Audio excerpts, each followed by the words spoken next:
But I've actually been zapped by this a bunch of times. So I'm gonna give you my opinion on how these work.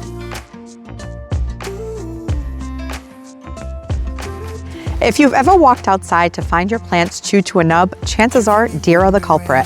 And I've tried every so-called solution out there, from human hair to Irish Spring soaps to repellents and even gadgets. And after 10 years of trying to protect my garden, today I'm going to share with you what actually works. Hi, it's Steph. Welcome back to my garden.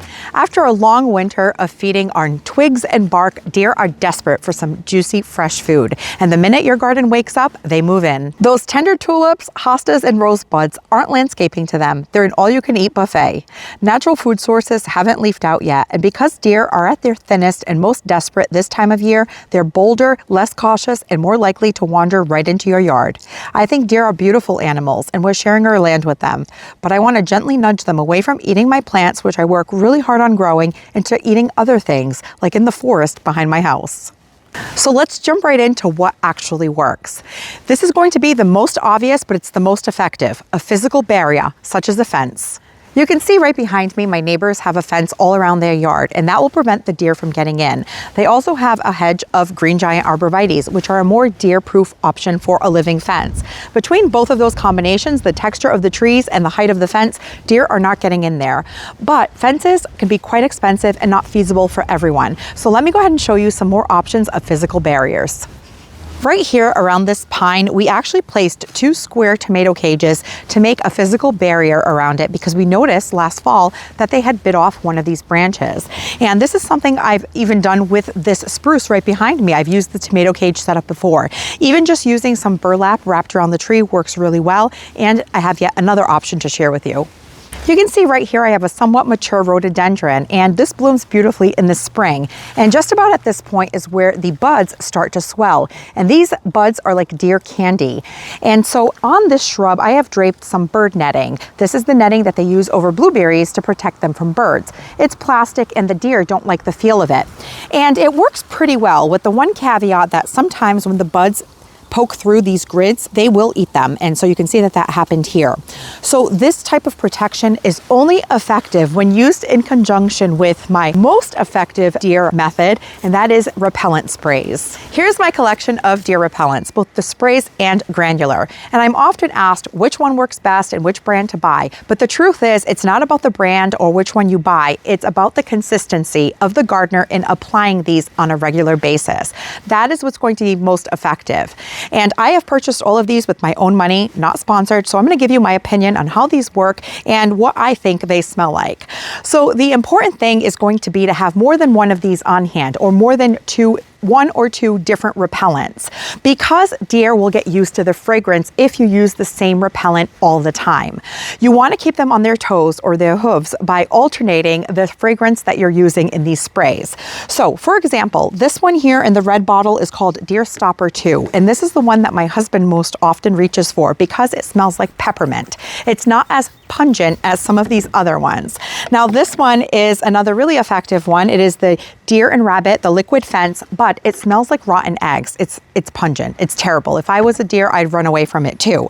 But it works really well. So if you alternate between these smells, the deer will keep guessing and they'll be afraid to come into your yard and eat your plants. Now there's a few others here. This one is called Deer Out. It also has sort of a minty fragrance. This is Bobex. It is so stinky. It stunk so bad. You don't want to use any of these on a super windy day unless you're ready to take a shower right afterwards. The other thing about this one here too is that it's a concentrate, which means you do have to mix it with some water and one of these pump sprayers to apply it. So if you feel like that's going to be a deterrent for you, you're not going to want to mix it and spray it. You're probably better off getting one of these pre-mixed ones because again, they're only going to be effective if you're going to actually use them and be regular and consistent with it.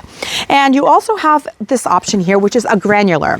Now, I sometimes use the granulars as well. I find that these are better probably for rabbits that are closer to the ground, and also they take a little bit longer to break down. So if I sprinkle this onto my soil, even when it rains, this is still in the soil. It'll release some of that fragrance, and I think it helps so that it'll give me some time until I go back outside and reapply. Now, how often should you apply your deer repellent sprays? I personally do it every 7 to 10 days, and that is during a stretch of dry weather. If you get rain and heavy downpours, you should reapply.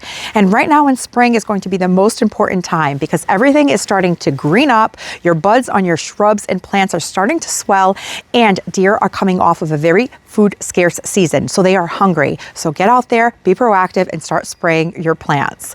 And now I'm going to show you another method that involves a gadget that can be a little controversial. Right here in the back of our yard is where the deer come in most often. They come right through the woods and up into our garden. And we have these little green things that you can see sticking out from the lawn. These are called wireless deer fence, and they're a deer training system. They have these little blue scent pellets on them that smell floral, and if the deer sniffs it, they'll get a little zap from these little metal prongs that you see here, and it'll scare them enough to run off. And because deer are herd animals, they run in groups. If one jumps scared and runs off, the others will go as well. And I know that sounds a little bit harsh, but I've actually been zapped by this a bunch of times when I'm working in my flower beds, and it just feels like the zap that you get from like static cling. So it's not painful, it's just enough to scare them off. And these have been mostly effective, but there's a couple of things about them that I'm going to share with you. So the key thing to know about these is that there are two parts that need to be changed out pretty regularly. First, you have these scent pellets here that will lose their fragrance, so they need to be replaced. The recommendation is every 6 weeks. They also take batteries, which is what's going to give that electrical charge. And the batteries also have to be regularly checked to make sure that they're still working. In the winter, I do find with the cold temperatures, the batteries die a lot faster and have to be changed out more frequently. So those are two maintenance things for these deer spikes. The other thing that I find is that they work really well for shorter perennials. So when I put them along my borders where I have shorter perennials blooming, they do a good job about protecting them. But anything that's a little bit taller, the deer can just reach around and eat. So while they are effective, there's a couple of caveats with using them, and I think they're most effective in conjunction with another method like spraying. George, go ahead and check out all the hooves that we have on the ground. So the ground is still really soft from all the snow that just melted, and you can see we have plenty of deer hooves all over. Another gadget that I've been told is really effective is called the Enforcer. It is a motion-activated sprinkler. So when the deer go by, they get sprayed with water, and again, they get scared off. It's not one that I've used yet, but if you've used it and had some luck with it, let us know down in the comments. Now let's talk about a couple other methods that you'll often find when you do Google searches about what will keep deer out of your garden. One of them is the Irish Springs soaps. And this is one that I actually did try. I had cut up some bars of Irish Spring soaps. I took those chunks and I put them in the mismatched socks that we all have from the laundry, and I hung them with some twine on some trees around the perimeter of our garden. And when it rained, the soap would melt a little bit and it let out a little bit of a fragrance if you were up close, but I did not find them effective in order to keep the deer out of the garden. The other thing that people often say works is human hair. I actually had entertained this idea by asking my husband to bring home some hair from the barber shop when him and my boys went for haircuts, which he immediately said no to. So that is not one that I have tried, and I don't know, let me know what your thoughts are on that. But some other things that people have recommended are things like fox urine as well as skunk sprays. And while I do think that the skunk spray and the fox urine would be effective, similar to the deer repellent sprays because of their fragrance, it's not something that I have personal experience with. So let me know in the comments if you've tried them before. Another great deer deterrent is a dog, especially a dog that goes out into your yard, hangs out there, and uses the bathroom in the yard.